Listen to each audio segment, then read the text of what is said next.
Hello and good morning all of you. How are you today? Fine, okay. आज हम पढ़ेंगे class 7 की हिंदी की बुक। ओके, हमने चैप्टर 13 ख़त्म कर लिया है। अब हम चैप्टर 14 में आ गए हैं। चैप्टर 14 का नाम है हमारा दायित्व। ठीक है, हमारा दायित्व क्या क्या है, हमारा दायित्व, हमारे कर्तव्य क्या क्या हैं, हमको क्या करना चाहिए और क्या नहीं करना चाहिए। ओके, पाठ में चलिए, पाठ का उद्देश्य देख लेते हैं। प्राकृतिक संसाधनों के प्रति उत्तरदायित्व के भाव जगाना। जो प्राकृतिक संसाधन होते हैं ना, ये सब के प्रति क्या है, अपना उत्तरदायित्व है, उसका भाव जगाना है कि हमारी भी वो जिम्मेदारी है, उसको हमको समझना है। ओके, पाठ में प्रवेश करना है। प्रकृति से विरासत में मिली अमूल्य धरोहर के उपयोग का अधिकार, हमें तो यह कर्तव्य भी हमारे जिम्मे है कि हम उसे आने वाली पीढ़ियों को भी सौंपें। ऐसा तभी संभव है जब हम उसे भविष्य के लिए बचा कर रखें। जब जागो तभी सवेरा की तर्ज पर कह सकते हैं कि तेल और गैस का संरक्षण अभी से करना शुरू कर दिया जाए, क्योंकि इसके बिना जीवन की कल्पना नहीं की जा सकती है ना। प्रकृति से हमको जो विरासत में मिला हुआ है अमूल्य धरोहर, उसका उपयोग को क्या है, अधिकार तो है हमें उपयोग करने का उसका, है ना, लेकिन हमारा कर्तव्य भी है, हमारी कुछ जिम्मेदारियां भी बनती है उसके लिए, है ना, कि हम उसको क्या करें, अपनी आने वाली पीढ़ी को देने के लिए उसको सुरक्षित रखें। और ऐसा कब संभव है, जब हम जो है उसे भविष्य के लिए बचा के रखेंगे, है ना, तभी तो हम आने वाली पीढ़ियों को दे पाएंगे। जब हमसे ही नहीं बचेगा तो हम अपने बच्चों को क्या देंगे, है ना।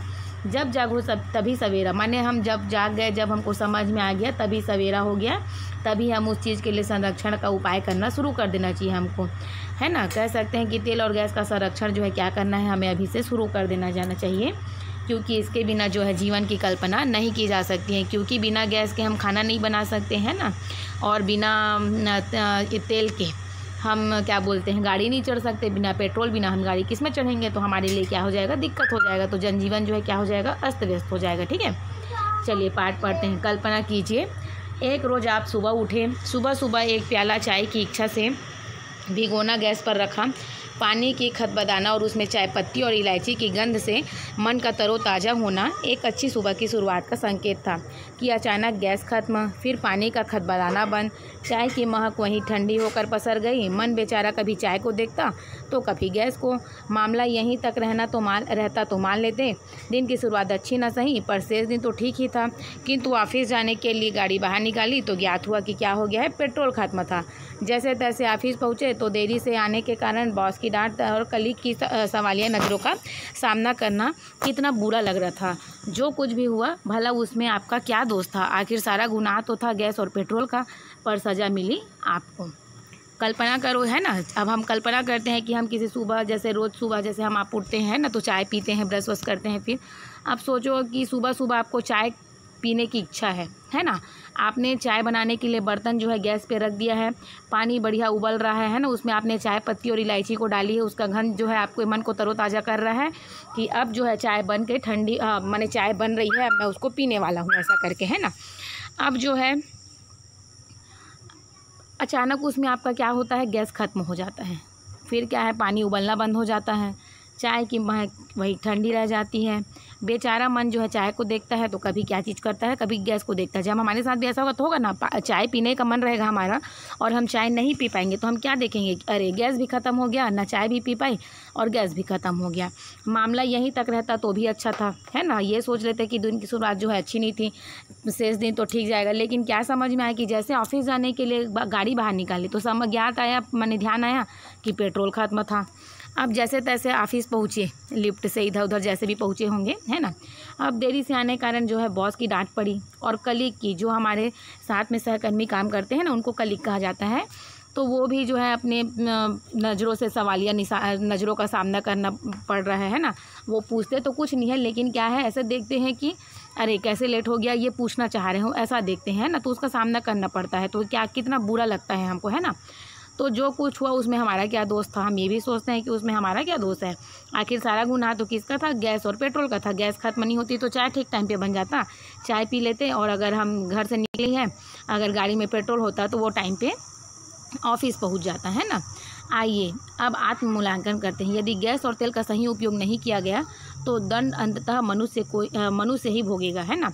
अब चलिए हम अपना मूल्यांकन खुद करते हैं। अगर गैस और तेल नहीं रहा, अगर इसका हम सही उपयोग नहीं करेंगे, अभी अगर हम बेवजह इसको व्यर्थ में खर्च करेंगे तो क्या होगा, आखिर कहीं ना कहीं अगर हम नहीं भोगेंगे उस दंड को तो कौन भोगेगा? मनुष्य ही भोगेगा। माने अगर हम नहीं भोगेंगे तो हमारे बच्चे उसमें पिसाएंगे, है ना। उपयुक्त उदाहरण साक्षी है कि दैनिक जीवन में इन दोनों की हमारे लिए कितनी आवश्यकता है। धरती का दोहन करके हमने अनेक चीज़ें प्राप्त की हैं। उपयुक्त उदाहरण जो ये सब उदाहरण है, जो सब एग्जाम्पल्स हैं, वो क्या है? हमारे साक्षी हैं, माने कि हमको दिखा रहे हैं कि दैनिक जीवन में इन दोनों का हमारे जीवन में कितनी आवश्यकता है ना। धरती का दोहन करके हमने बहुत सारी चीज़ों को प्राप्त किया है। तेल भी उनमें से एक है ना। तेल भी उनमें से एक है। गैस भी मानव मस्तिष्क की ही एक महत्वपूर्ण उपलब्धि है। वस्तुतः ये दोनों हमें विरासत में मिली है। ऐसी धरोहर जिनका संरक्षण करके आने वाली पीढ़ियों को देना जो है हमारा गंभीर दायित्व है। तेल भी हमको प्रकृति का, धरती का दोहन करने से ही मिला है, और गैस भी जो है मानव मस्तिष्क की एक महत्वपूर्ण जो है उपलब्धि है। मानव के मस्तिष्क से ही ये विचार आया, उनका सोच समझ चला, सूझबूझ से ही उनको क्या है ये उपलब्धि जो है हासिल हुई है, जो गैस मिला है। वस्तुतः ये दोनों चीज़ें हमको क्या मिली? विरासत में मिली है। ये हमारी धरोहर है। इनका क्या करना है? हमको संरक्षण करना है, इसको सहेज कर रखना है ना, ताकि हम इसको आने वाली पीढ़ी को दे सके। इसके लिए हमको क्या है? गंभीर रूप से हमको इसके लिए तैयार होना है। इसको सीरियसली लेना है, इस बात को हमको मजाक में नहीं लेना है। किंतु अफसोस यही है कि हम इस दायित्व को साधारण मानते हैं और गंभीरता देखते ही नहीं हैं। इसको हम क्या है? साधारण ऐसा ही मान लेते हैं। हम अपने इसको कभी गंभीर रूप से देखते ही नहीं हैं, हम इसके बारे में सोचते ही नहीं है ना। हमें लगता है कि अपने खून पसीने की गाड़ी कमाई से इन्हें खरीदते हैं तो इन पर हमारा अधिकार है। अधिकार क्षेत्र में आने वाली वस्तु का मनमाना प्रयोग करने से भला हमें कौन रोकेगा? हमारी गाड़ी है, लाल बत्ती है तो क्या हुआ? भला गाड़ी बंद क्यों करे? फिर से स्टार्ट करनी पड़ेगी। सामने से शर्मा जी आ रहे हैं, गाड़ी साइड पर लगाकर 5 मिनट उनसे बतिया लें। अब शर्मा जी का स्कूटर पेट्रोल पी रहा है और हमारी गाड़ी तो गैस पर है ना। क्या बोल रहे हैं? देखो, अफसोस की बात क्या है कि इस दायित्व को जो है हम बहुत साधारण समझते हैं ना। हम इस बारे में सोचते ही नहीं है, इसको सीरियसली कभी लेते ही नहीं है। हमें लगता है कि हम अपने खून पसीने इसका कमा रहे हैं और ख़रीद रहे हैं तो भाई इसमें हमारा अधिकार है, हम क्यों किसी की सुने, है ना। तो हम जो है इस वस्तुओं का जो है मनमाना प्रयोग करने लग जाते हैं। अब हमको कौन रोकेगा? इस चीज़ के लिए कोई नहीं रोक सकता। हम अपना आत्म आकलन अगर करते हैं तो हम स्वयं को ही अपने आप को रोक सकते हैं, हमें बाकी और कोई नहीं रोक सकता है ना। क्योंकि हम इसको ख़रीदते हैं, हम अपना पैसा गलाते हैं उसमें और हम अपने पैसे से उसको ख़रीदते हैं, तो कोई हमें ये नहीं बोलेगा कि तुम अपने पैसे से ख़रीद रहे हो और फिर भी तुम इसको बचाओ। ये कोई हमको बोलने नहीं आएगा, है ना। हमको कौन रोक सकता है? कोई नहीं रोक सकता। हमारी गाड़ी है, लाल बत्ती है तो क्या हुआ? भला गाड़ी बंद क्यों करें? हम क्या सोचते हैं कि लाल बत्ती जब हमको दिखती है ट्रैफिक सिग्नल पे, है ना, हमको पता है कि हमको रुकना है, फिर भी हम क्या करते हैं? अपनी गाड़ी को बंद नहीं करते हैं। क्यों? क्योंकि फिर से स्टार्ट करनी पड़ेगी। हम देखते हैं कि सामने से कोई आ रहा है ना, जैसे इसमें बता रहे हैं कि शर्मा जी आ रहे हैं, गाड़ी हम साइड में लगाते हैं और 5 मिनट जो है उनसे भी बतियाने लग जाते हैं, है ना। गाड़ी चालू ही है हमारी और हम उनसे भी बातचीत करना शुरू कर देते हैं, बतिया लेते हैं, है ना। अब शर्मा जी का स्कूटर पेट्रोल पी रहा है। अब जो आ रहा था सामने से उस आदमी का तो गाड़ी जो है पेट्रोल पी रहा है, लेकिन हमारी गाड़ी किस में चलती है? गैस पर चलती है हमारी गाड़ी तो, है ना। तो हमको कोई दिक्कत नहीं है। अपना बतियाना तो अच्छा लगा, किंतु गैस और पेट्रोल ने अपने व्यर्थ जाने का दुख एक दूसरे से कैसे कहा, यह ना हमें पता है ना शर्मा जी को। यदि यही सिलसिला चलता रहा तो हमें और शर्मा जी को अपने घर में एक बड़ा सा चित्र लगाना चाहिए जिसमें आदि मानव कच्चा मांस खा रहा है, बस आदि मानव के चेहरे पर अपना फ़ोटो चिपका दे। बात हंसने की नहीं है, यदि सत्य की गहराई में उतरे तो यही भविष्य की वास्तविकता है। तेल और गैस के अत्यधिक प्रयोग से इनका भंडार जो है समाप्त हो सकता है। अब क्या बोल रहे हैं कि जो शर्मा जी हैं और जो है आप लोग तो बतियाए तो अच्छा लगा, लेकिन जो गैस गया व्यर्थ में, पेट्रोल गया व्यर्थ में, है ना। तो वो जो दोनों है, पेट्रोल और गैस है, वो अपना एक दूसरे को अपना दुख कैसे किसको बताने जाएंगे, किसको बताएंगे? ये तो ना शर्मा जी को पता है और ना किसी और को पता चल सकता है। नहीं, यदि यही सिलसिला चलता रहा, यदि ये रवैया चलते रहे, हमेशा ऐसा ही रहा तो क्या होगा? शर्मा जी लोगों को क्या है अपने आसपास में एक बड़ा सा चित्र लगा देना चाहिए अपने घर में। कौन सा पोस्टर लगाना चाहिए? और जिसमें आदि मानव जो है क्या कर रहा है? कच्चा मांस खा रहा है। आज तो हमारे पास गैस है तो हम बढ़िया से उसको तल भूंज के बढ़िया से अच्छे से फ्राई कर करके खा रहे हैं, है ना। लेकिन जब आदि मानव के ज़माने में जब आग नहीं होता था, गैस नहीं होता था, तो वो क्या करते थे? कच्चा मांस खाते थे, है ना। पेड़ पौधे जो के पत्ती हैं, उनका जो फल है, उनको वैसे ही खा लेते थे। जो चीज़ बनाने की है वो भी बिना बनाए कच्चा ही खा लेते थे। बस आदि मानव के चेहरे पर जो है अपना फ़ोटो को चिपका दें। बात हंसने की है, अभी हंसने वाली बात है ना कि आदि मानव के फ़ोटो में पोस्टर लाओगे, आप अपना फ़ोटो चिपकाओगे। बात हंसने की है, लेकिन इसमें क्या है? इसमें बात हंसने की नहीं है। आपको इसमें हंसना नहीं है कि ऐसा कर दें, ऐसा करके। ये जो है, अगर आप सत्य की गहराई में उतरोगे, आपको अगर ये बात समझ में आती है तो यही क्या है? हमारी भविष्य है, यही हमारी भविष्य की वास्तविकता है, यही हमारा फ्यूचर होगा। तेल और गैस के अत्यधिक प्रयोग से जो क्या होता है, इनका भंडार जो है समाप्त हो सकता है। तो हमको इसको क्या करना है, बचा कर चलना है। ओके, चलिए नेक्स्ट पेज। बढ़ती आबादी से जंगल कटने लगे हैं जिसमें लकड़ी की कमी होने लगी है। आबादी बढ़ रही है, जनसंख्या बढ़ रही है, तो क्या हो रहा है, जंगल कट रहे हैं, क्योंकि जंगल में हम रहने की व्यवस्था कर रहे हैं अपनी, है ना। तो अब उसमें क्या हो रही है, लकड़ी की कमी हो रही है। ऐसे में पकाने के साधन ही खत्म हो जाएंगे तो कच्चा माल ही खाना पड़ेगा। फिर हम में और आदि मानव में क्या फ़र्क रह जाएगा। गाड़ियाँ में तो डालने को पेट्रोल खत्म, तो पद यात्रा करनी होगी या बैलगाड़ी का युग लौट आएगा। वस्तुतः तेल और गैस भंडार जो है कम होगा। और अब एक देश की नहीं बल्कि जो है ये क्या है, अंतर्राष्ट्रीय समस्या है, पूरे विश्व की समस्या है ना, सारे राष्ट्र की समस्या है। बढ़ती आबादी, जैसे जनसंख्या बढ़ती जा रही है तो क्या हो रहा है, हम रहने के लिए हमको जगह चाहिए। हम देख रहे हैं कि बड़े बड़े शहरों में कई फ्लोर पे आदमी रहते हैं, है ना, 10 10 फ्लोर 20 30 ऐसा फ्लोर बनते जा रहे हैं। क्यों? क्योंकि जगह कम है, स्पेस कम है हमारे पास, है ना, लोगों के रहने के लिए। और लोगों को उतना ही ज़्यादा मकान चाहिए, उतना ही ज़्यादा घर चाहिए। तो इससे क्या हो रहा है, जंगल जो है कट रहे हैं। अब जंगल कट रहे हैं तो उसमें लकड़ी की कमी आ रही है। ऐसे में हम पकाने का साधन जो है हमारा खत्म हो रहा है। लकड़ी से तो हम पका नहीं सकते। अब बचा क्या है हमारे पास, गैस। अब गैस भी खत्म होगा तो क्या होगा, हमको कच्चा माल खाना पड़ेगा, जैसे आदि मानव लोग खाते थे, है ना। तो उनमें और हम में फिर क्या फ़र्क रह जाएगा। गाड़ी में अगर पेट्रोल डालने को नहीं रहेगा, पेट्रोल खत्म हो जाएगा तो हम पद यात्रा करेंगे। या पहले जो बैलगाड़ी का युग चलता था, है ना, जिसको गाड़ा बोलते थे, भैंसा गाड़ी, ये सब चलता था, उस हम युग में लौट जाएंगे। वस्तुतः जो है क्या हो जाएगा, तेल और गैस का भंडार जो है कम होगा, कम हो रहा है। इसमें क्या है, ये जो है हमारे देश की नहीं, पूरे अंतर्राष्ट्रीय यानी पूरे विश्व की हर राष्ट्र की समस्या है ना। ये भारत में ही नहीं बल्कि हर जगह की समस्या, पूरे विश्व की समस्या है। वस्तुतः इस समस्या पर गंभीरता से विचार करना होगा। समस्या चाहे गंभीर है पर समाधान जटिल नहीं है। आवश्यकता है इच्छा शक्ति की। व्यक्तिगत तथा सरकारी स्तर पर प्रयास किए जाने चाहिए। हम व्यक्तिगत तौर पर यह प्रण लेना चाहिए कि मैं पानी, बिजली, गैस तथा तेल को अंश भर भी व्यर्थ नहीं करूँगा। यह प्रतिज्ञा दूसरों के लिए भी उदाहरण बनी तो कहावत स्वयं को चरितार्थ करने लगेगी। मैं अकेला चला था, कारवां संग हो लिया, है ना। वस्तुतः क्या है, इस समस्या पर गंभीर विचार करना चाहिए हमको, है ना। समस्या चाहे कितनी भी गंभीर हो, लेकिन उसका समाधान जो है, उसका उपाय जो है वो क्या है, जटिल नहीं है, कठिन नहीं है ना। आवश्यकता क्या है, सिर्फ अपने आप में इच्छा शक्ति जगाने की। जैसा मैंने कहा कि आपको कोई और नहीं कहेगा कि आप ऐसा करिए, आपको ये करना है कि अपने आप में इच्छा शक्ति जगाना है कि मुझे आज से जो है अपने आप में प्रण लेना है कि मैं जो है पानी, बिजली और गैस जो है, तेल का व्यर्थ उपयोग हमको करना ही नहीं है। अगर हम अपने घर पे हैं, फैन चलाते हैं, लाइट जलाते हैं, जब हमको यूज़ नहीं होता है उसका, तो ये नहीं कि बिजली बिल ज़्यादा आता है इसीलिए ही हम उसको बंद करें। बिजली को हमको बचाना है। मान के चलिए आप अपना सेल्फ अगर ये भी सोचने लगे कि हाँ हमको बिजली बिल बचाना है कम से कम, तो भी आप अगर बंद करते हैं तो भी एक हित का ही काम होता है ना। वो आपके लिए भी हित का काम होता है और पूरे संसार के लिए, पूरे विश्व के लिए भी वो हित का काम होता है।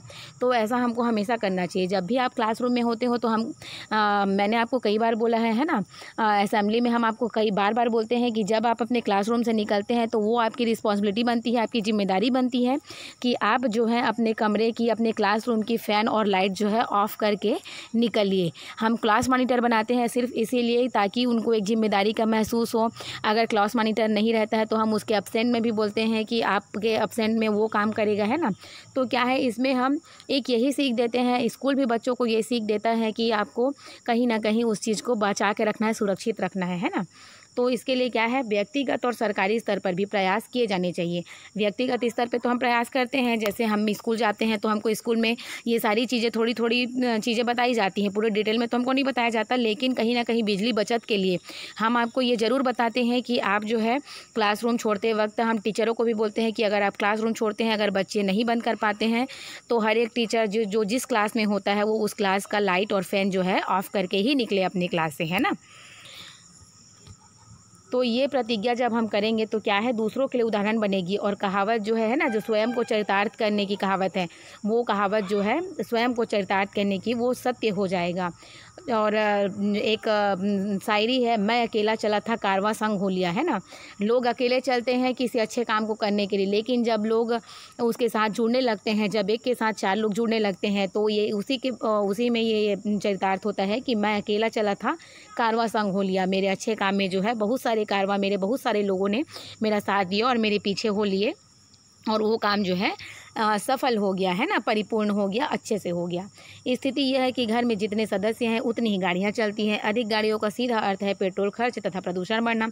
लोकल ट्रेन तथा लोकल बसों में यात्रा आरंभ करें जो किफ़ायती होगा। पास पड़ोस या संबंधी के साथ तय करें कि इस सप्ताह मेरी और अगले सप्ताह आपको गाड़ी पर ऑफिस जाएंगे। ऐसा करने से पारस्परिक सहयोग एवं मैत्री बढ़ेगी और पेट्रोल का बचत तथा खर्च में कमी आने से एक पंथ कई काज के रूप में कहावत नया रूप ग्रहण करेगी। अब क्या बोल रहा है, स्थिति यह है कि घर में हम देखते हैं कि आप हमने अपने ही घर में देख लो कि सबके घर पे सबके लिए कहीं ना कहीं गाड़ियाँ होती है। 2 से 3 गाड़ी तो मान के चलिए आजकल जो है नॉर्मल सी बात हो गई है ना। एक बाइक एक स्कूटी तो मान के चलिए रहती ही है। क्यों? क्योंकि अगर पापा बाइक ले गए कि भैया बाइक ले गए, अब कभी भैया बड़े हैं तो पापा की भी बाइक अलग है, भैया की भी बाइक अलग है, कोई दीदी है तो उनके लिए भी है, और कभी कभी मम्मी जाती है तो हो सकता है 2 स्कूटी भी रहे, है ना। तो मान के चलो 2 गाड़ी तो कम से कम ऐसा है कि रहता ही है घर में आजकल, है ना। 2 से 3 गाड़ी हो जाती हैं आजकल। अगर सिर्फ 3 या 4 की फैमिली है तो 2-3 गाड़ी रहना मान के चलो नॉर्मल सी बात हो गई है आजकल। तो जितनी गाड़ियाँ चलेंगी उतना क्या लगेगा, पेट्रोल खर्चा बढ़ेगा, है ना। अधिक गाड़ी रहेगी तो सीधा अर्थ है कि पेट्रोल का खर्चा भी बढ़ेगा और प्रदूषण भी बढ़ेगा, क्योंकि 4 लोग 4 दिशा में जाएंगे। लोकल ट्रेन और लोकल बसों में यात्रा करना जो है क्या करना चाहिए, आरंभ करना चाहिए, बोल रहा है प्रारंभ करना चाहिए। उसमें क्या होगा, किफ़ायती होगा, उसमें पेट्रोल और ये सब बचेगा। पास पड़ोस या संबंधी के साथ ये तय करना चाहिए कि इस सप्ताह मेरी और अगले सप्ताह, अगर आसपास में हैं आप और अगर उसी ऑफिस में आपको भी जाना है उनको भी जाना है तो आप ये कंबाइन कर सकते हैं कि इस सप्ताह मैं अपनी गाड़ी में चलता हूँ, अगले सप्ताह हम आपकी गाड़ी में जाएंगे, है ना। तो 2 लोग जाएंगे अगर अलग अलग गाड़ी में तो क्या होगा, पेट्रोल डबल लगेगा। लेकिन एक गाड़ी में अगर 2 लोग जाएंगे तो पेट्रोल का खर्चा जो है कम लगेगा। इसमें क्या होगा, परस्पर सहयोग की भावना भी बढ़ेगी, मैत्री भावना भी बढ़ेगी और पेट्रोल का भी बचत होगा, खर्च में भी कमी आएगी, है ना। और एक पंथ कई काज के रूप में जो है कहावत जो है नया रूप ग्रहण करेगी। बोलते हैं ना, एक रास्ते में जाके कई काम करना। अगर हमको यहाँ से मान के चलिए मेडिकल स्टोर जाना है, आशीष मेडिकल पे, और हमको यहाँ पे मान के चलो काम है, नटराज चौक में भी काम है थोड़ा सा कि हमको वहाँ पे गुपचुप भी खाना है और लक्ष्मी वस्त्रालय से कपड़ा भी लेना है ना। और जाते जाते हमको राजेश साइकिल स्टोर में भी अपनी साइकिल की रिपेयरिंग के बारे में पूछना है। तो क्या है, एक रास्ते में जाएंगे और हम सारे काम को सारे काम को निपटाते हुए आगे बढ़ेंगे, है ना। तो क्या होता है जो है हम